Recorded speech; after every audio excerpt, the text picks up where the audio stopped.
All right, joining me once again here on the Matthew Filipowicz Show is my friend Emily Atkin. Emily is a reporter for ThinkProgress, which you can find at thinkprogress.org. You can also follow her on Twitter at @morwe. Emily, thank you so much for being on the show again.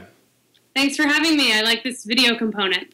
Thanks, I do too. So, Emily, when Obamacare was implemented and rolled out, there were, frankly, some mixed results state by state, a lot of computer problems. One state, however, that got it right was the state of Kentucky. And you recently wrote about how Kentucky's healthcare success might be undone very, very soon. Tell us all about it. Sure. So, right now we're all paying attention to the presidential race with good reason. It's very exciting. Things are happening, but it's obviously not the only election that's coming up. Actually, one that's coming up a lot sooner is the Kentucky governor's race. And you mentioned the healthcare exchange in Kentucky that they set up under Obamacare. And that actually stands to be one of the casualties of the race, depending on who wins. And it's really important because, Obamacare was so controversial when it first happened. A lot of states didn't want to set up their own exchanges, but Kentucky, a southern state, generally red state, decided that they were going to do it, and they became really successful, as you said. So the election, as it stands now, is between a Democrat named Jack Conway and a Republican named Matt Bevin. And the article that I wrote is about the candidate Matt Bevin. He's a Tea Party candidate, and he is running sort of on this platform where he wants to dismantle the state exchange and replace their Medicaid expansion, which is part of the reason why they were so successful. They expanded Medicaid and hundreds of thousands of people signed up. He wants to scale back, if not totally do away with the Medicaid expansion and the state exchange. So what that means is that the people who are signed up, the hundreds of thousands of people who are signed up, it's totally unclear what their future would be. They would likely lose health insurance. So that's sort of the big consequence we're dealing with the Kentucky gubernatorial election. One thing that you write, and again, Kentucky's major success story is their uninsured rate dropped from, was at 20%, it's now down to 9%. It literally is like 300,000 people were poor enough to be put on the Medicaid expansion. And so that's huge. That's a lot of people. And again, the Medicaid expansion thing, which is so crazy, it's not only like the right thing to do morally because, hello, people can see a doctor, but the Medicaid expansion itself actually created a lot of jobs in Kentucky, correct?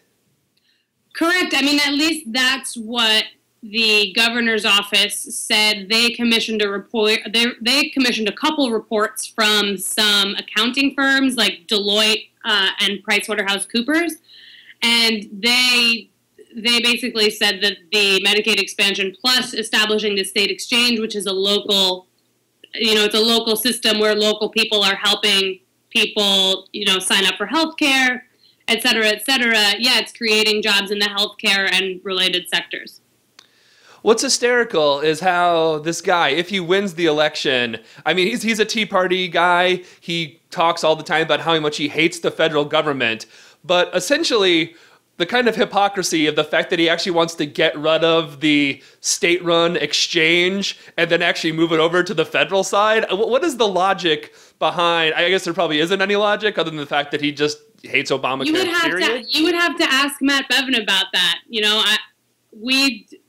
Myself and my colleague Josh Israel, who worked on the story with me, we tried to get his campaign to comment and sort of explain what the logic was behind this. Like you said, his political ideology is that he really rails against federal government overreach. He wants the states to have all the power. The Medicaid expansion and the way Obamacare works in Kentucky is that it's a state-run system. It was created by the state to implement for the state. And what he wants to do is sort of just give that power back to the federal government and have Kentuckians sign up through a federal government system, which is sort of like I mean, I would love to have asked him about that, Matt. I would love to have, but I didn't get the opportunity. One thing also that you write about is how expensive it actually would be to trash the current system, which again is actually working better than any other state-run system. It is a complete success story. It really is running well. He wants to scrap it. How much would it actually cost, and what would the actual consequences be if this guy has his way? The consequences on people are sort of up in the air. The assumption from most experts is that a lot of people would lose their health insurance. The cost is something that we can be a little bit more concrete about. The governor's office told me that it would cost between 23 and 25 million to completely decommission the system as it is right now.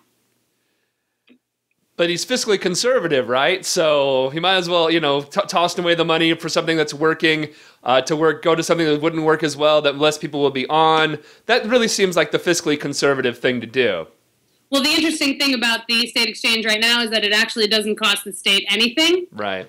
Matt Bevin's big argument for why he wants to dismantle the state exchange is because it costs too much money. Right now, it doesn't cost anything. In 2017, the state will begin paying anywhere from 2 to 5% of the cost. I can't remember totally what it is right now, but that will sort of go up to about 10% of the cost of running the entire system by 2020.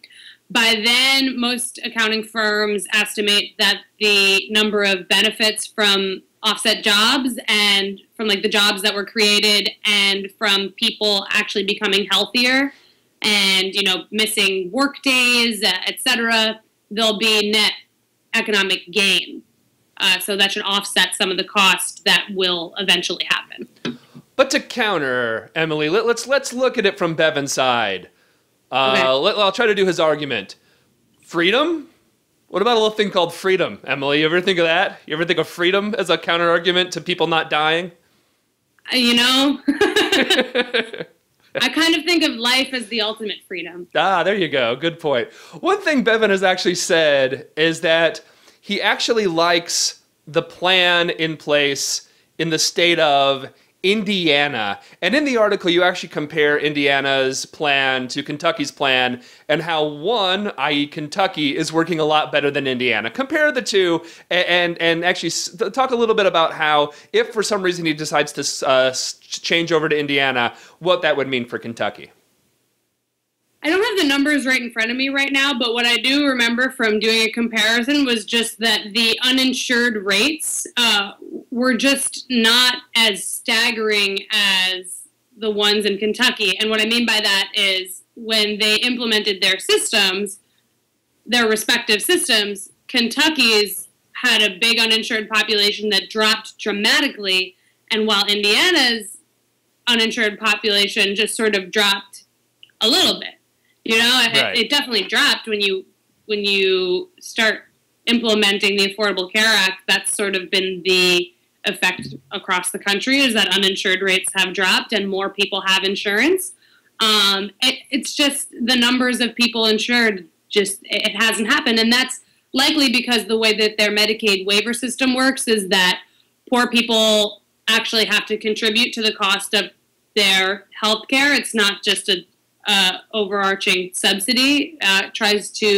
Indiana's system tries to inject some personal responsibility, as the governor would call it, into that system. Or so cruelty. There's just less of an incentive. I call it cruelty. He calls it personal responsibility. I'd say cruelty and hatred towards the poor, but, tomato, tomato. I'm using the governor's words.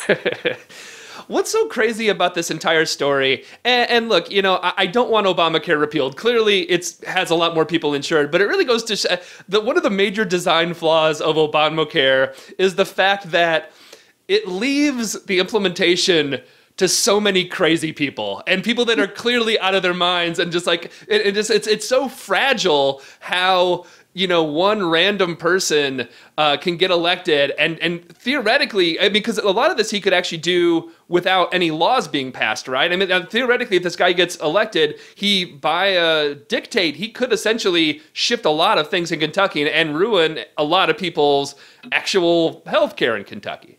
Well, you are correct that he does have unilateral power over a lot of this. So as the governor, he sort of, if he gets elected, then he sort of just, he doesn't get to do like anything he wants, but he has a lot of just sort of executive power that he could just essentially dismantle the system if he wanted to.